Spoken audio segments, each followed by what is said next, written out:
Hello everyone. I am going to be reading Examination Day by Henry Slesar, and while I'm reading this, I'm going to be doing a lot like how I read in class, where I'm going to be stopping, explaining things a little bit more, clarifying things, and also asking some questions that you should be thinking about while you read the story. Let's get started. The Jordans never spoke of the exam, not until their son, Dickie, was 12 years old. It was on his birthday that Mrs. Jordan first mentioned the subject in his presence, and the anxious manner of her speech caused her husband to answer sharply. "Forget about it," he said. "He'll do all right." They were at the breakfast table, and the boy looked up from his plate curiously. He was an alert-eyed youngster with flat blonde hair and a quick, nervous manner. He didn't understand what the sudden tension was about, but he did know that today was his birthday, and he wanted harmony above all. Somewhere in the little apartment there were wrapped, beribboned packages waiting to be opened, and in the tiny wall kitchen something warm and sweet was being prepared on the automatic stove.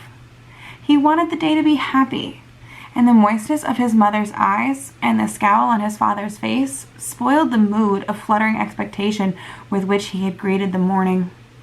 "What exam?" he asked. His mother looked at the tablecloth. "It's just a sort of government intelligence test they give children at the age of 12. You'll be taking it next week. It's nothing to worry about." "You mean like a test in school?" "Something like that," his father said, getting up from the table. "Go and read your comics, Dickie."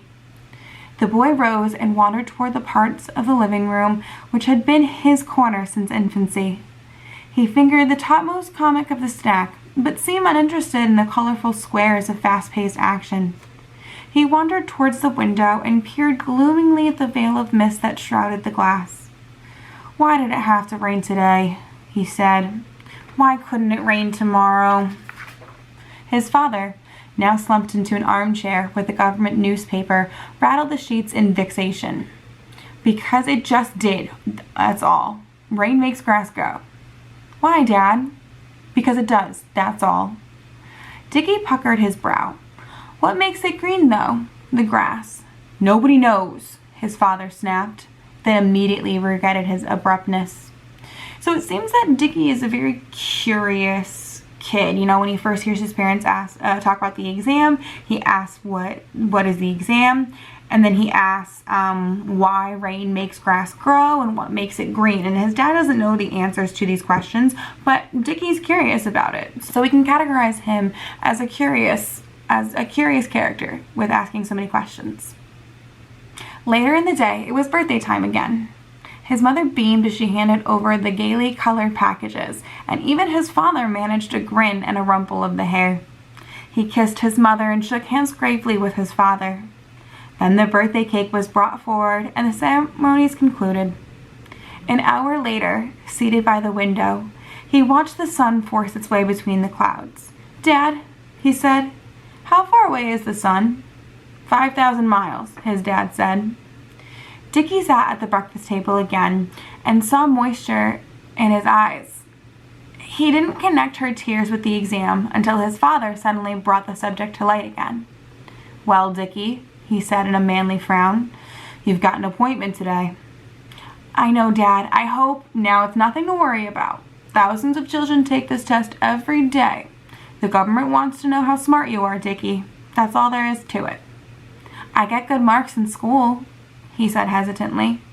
"This is different. This is a special kind of test. They give you the stuff to drink, you see, and then you go into a room where there's sort of a machine." "What stuff to drink?" Dickie said.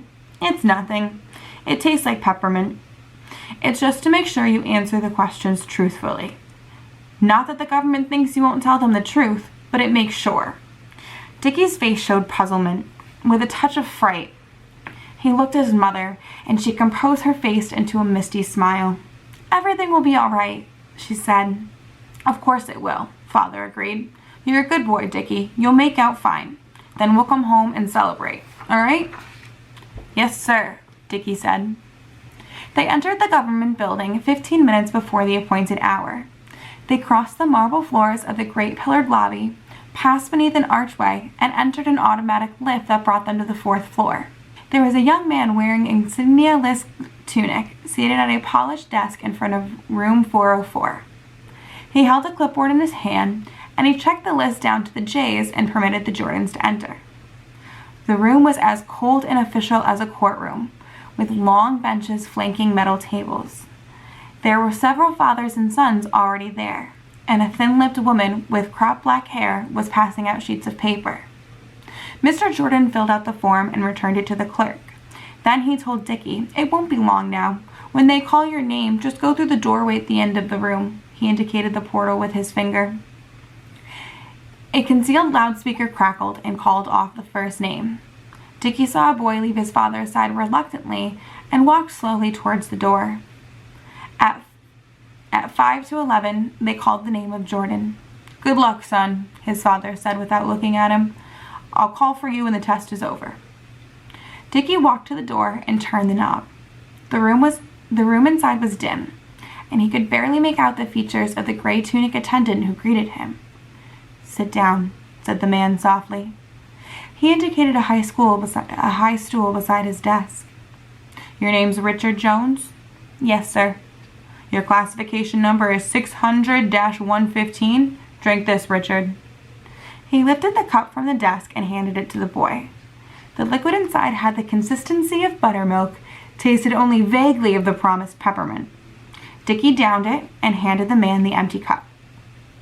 He sat in silence, feeling drowsy while the man wrote busily on a sheet of paper. Then the attendant looked at his watch and rose to stand only inches from Dickie's face. He unclipped a pen-like object from the pocket of his tunic and flashed a tiny light into the boy's eyes. "All right," he said. "Come with me, Richard." He led Dickie to the end of the room, where a single wooden armchair faced a multi-dialed computing machine. There was a microphone on the left arm of the chair, and when the boy sat down, he found its pinpoint head conveniently at his mouth. Okay, so that was a lot before I stopped again, and I did that on purpose.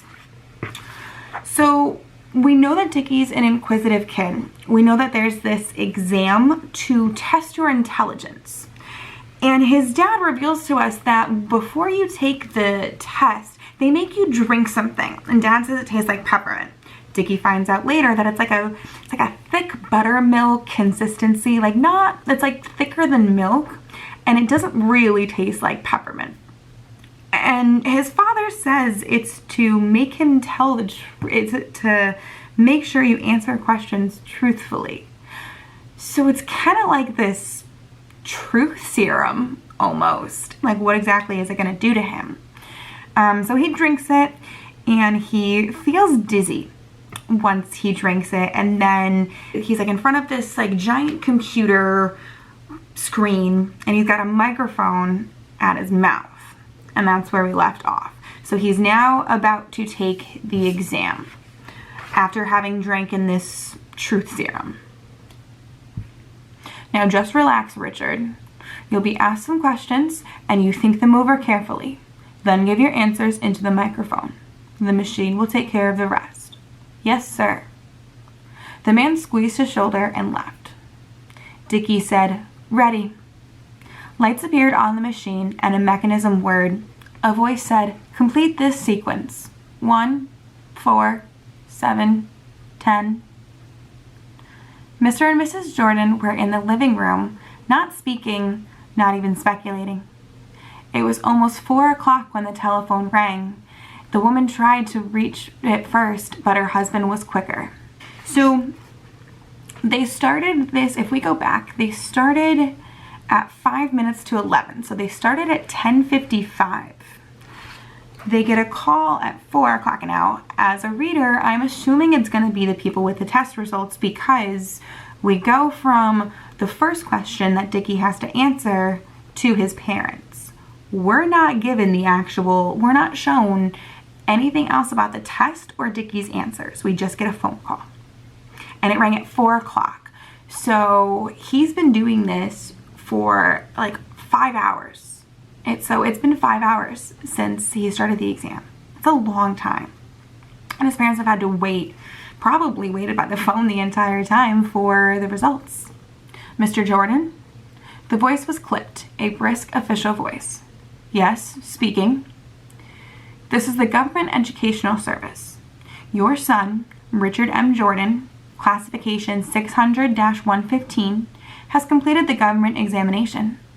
We regret to inform you that his intelligence quotient is above the government regulation, according to Rule 84, Section 5 of the new code. Across the room, the woman cried out, knowing nothing except the emotion she read in her husband's face. You may specify by telephone, the voice droned on, whether you wish his body interred by the government, meaning that they will place it in a grave, or would you prefer a private burial place? The fee for government burial is $10. So we find out that he failed the test, but he didn't fail the test because he wasn't smart enough.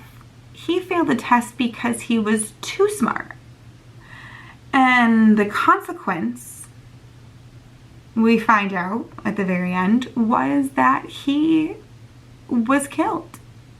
The government called and said, would you like us to bury his body? Or would you like to do it yourself? And that's how they find out.